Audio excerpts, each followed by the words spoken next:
2024 has undeniably been one hell of a big year for horror movies. But small screen horror has been no slouch either, with the world of TV delivering some of the most well-crafted and unforgettable genre content of the past 12 months without you needing to leave your home to see it. From long-awaited adaptations of classic paperback horror to wholly original new stories and the unexpected serialized continuation of a certain cult fave horror franchise, these shows all delivered the scares, the gore, the thrills and the fun throughout 2024. So with that in mind, I'm Ellie for What Culture, and here are the 10 best horror TV shows of 2024. Number 10. Dead Boy Detectives. Neil Gaiman's Dead Boy Detectives is a devilishly entertaining supernatural detective series following a pair of ghosts who decide to remain on Earth and run their own supernatural detective agency. Better yet, the show is set within the same continuity as Netflix's other splashy Gaiman adaptation, The Sandman. If that doesn't hook you, nothing will. This is an expertly calibrated fusion of otherworldly detective fare and relationship drama, brought to life by its well-realised characters, pitch-perfect performances, and whip-smart dialogue as fans of Gaiman's have come to expect. Charm just oozes off this thing, braced between genuinely dark, serious-minded themes and raucous humour, while also flying the flag loudly and proudly for LGBTQ+ representation. Despite critical and audience acclaim, however, Netflix infuriatingly cancelled Dead Boy Detectives after just a single 8-episode season. All the same, this lone volume of episodes is still well worth watching, whether you're a teen or old enough to be the parent of one. Number 9. Chucky, Season 3, Part 2. Though this list is mostly concerned with new horror series rather than returning ones, we just had to give Chucky its flowers, given that the much-loved series was cancelled at the end of its recent 3rd season. The belated second half of Chucky Season 3, delayed due to last year's Hollywood strike action, delivers more of the dark humour, sledgehammer subtle satire, and extreme gore that fans of the franchise have come to expect. Going to some bold places few fans would have ever expected, including killing off a certain character in wildly OTT fashion, Chucky's 3rd volume again affirms the impressive longevity and unrelenting creativity of this decades-old franchise. While certainly not the scariest show on this list, Chucky's unrestrained campiness and imaginative no-holds-barred storytelling made it a joy to watch from start to finish. Whatever the future holds for Chucky, this final season sees the show exit on one hell of a high note, even if fans were absolutely left craving more. Number 8. Them, the Scare. You couldn't be blamed for giving the 2nd season of horror anthology series Them a wide berth after the rather mixed bag of a first, but rest assured Season 2 is a massive improvement. Set almost 40 years after the 1st season, The Scare takes place in 1991 Los Angeles, as LAPD detective Dawn Reeve investigates a grisly murder to which there's far more than meets the eye. Scaling back the outrageous violence that proved polarizing in its 1st season while still rocking a fair mean streak, The Scare feels like a more considered revision that benefits from potent social commentary on institutional racism and generational trauma.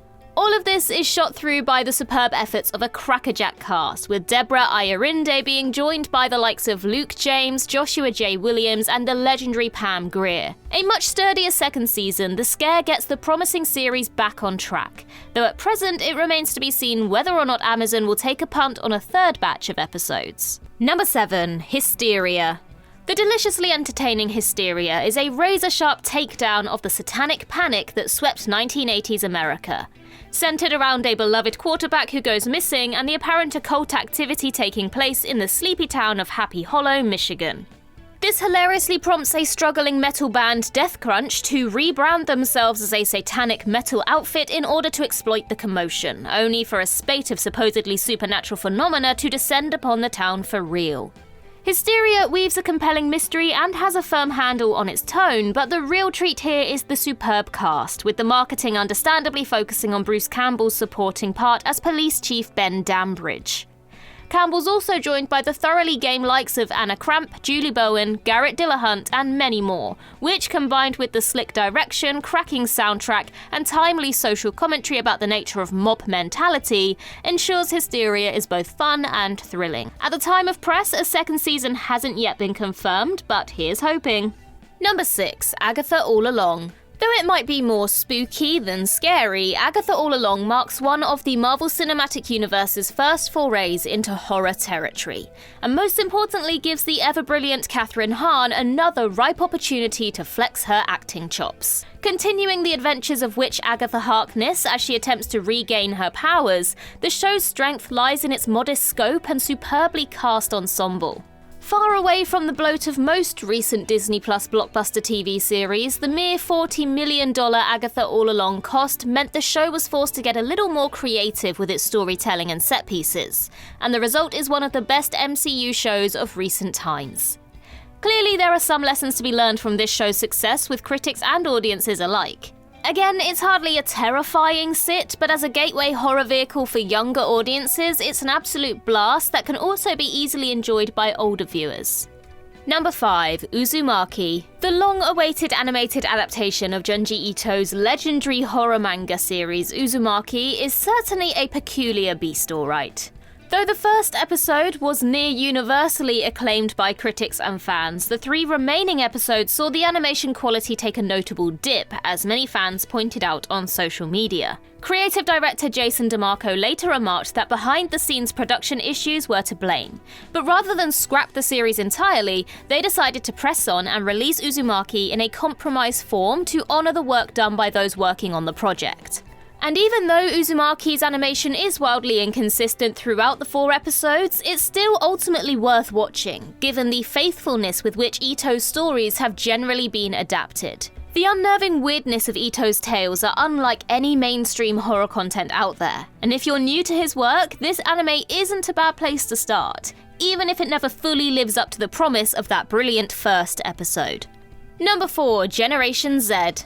British horror legend Ben Wheatley returns to the small screen with his latest project, Generation Z. The comedy horror miniseries takes place in the fictional town of Danbury, where an army truck overturns and causes the elderly residents of a care home to become infected with a noxious chemical. This turns them into rabid zombies who regain their sense of vitality and are subsequently all too eager to chow down on the town's younger populace. It goes without saying that Wheatley's series, which he fully wrote and directed all 6 episodes of, isn't much for subtlety, taking dead obvious jabs at Brexit and COVID amid its wider examination of generational warfare. But it's gory and funny while benefiting from a terrifically talented ensemble cast. Sure, it's hardly Wheatley's finest work as a filmmaker, but Generation Z nevertheless clips along at a decent pace and brings both the thrills and chuckles thick and fast. Number 3. Grotesquerie. Ryan Murphy returns with a new slice of gamey horror as Grotesquerie follows a detective who teams up with a nun to investigate a series of horrifying murders. But American Horror Story this is not, opting for a more gritty, grounded tone and largely leaving the wink-wink camp at the door.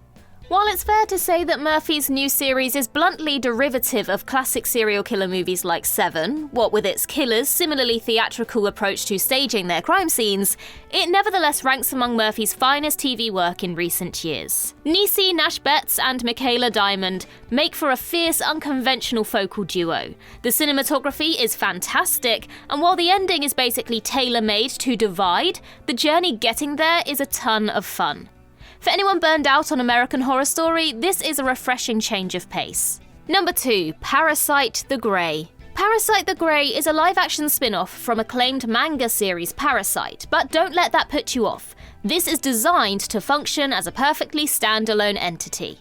Reliably helmed by trained to Busan filmmaker Yeon Sang-ho, this South Korean sci-fi horror series revolves around a group of humans attempting to survive as a fleet of parasitic alien creatures fall out of the sky and land on Earth, where they, have a tendency to split human heads apart. The series skillfully recaptures the bonkers tone and at times downright nauseating style of Hitoshi Iwaki's source material, even while telling its own accessible story, which is packed to the gills with action and revolting body horror above all else. On top of all this, Parasyte the Grey is entirely bloat-free, running for just 6-hour-long episodes as a limited series with no plans for a second season. And so it won't monopolise your precious time at all.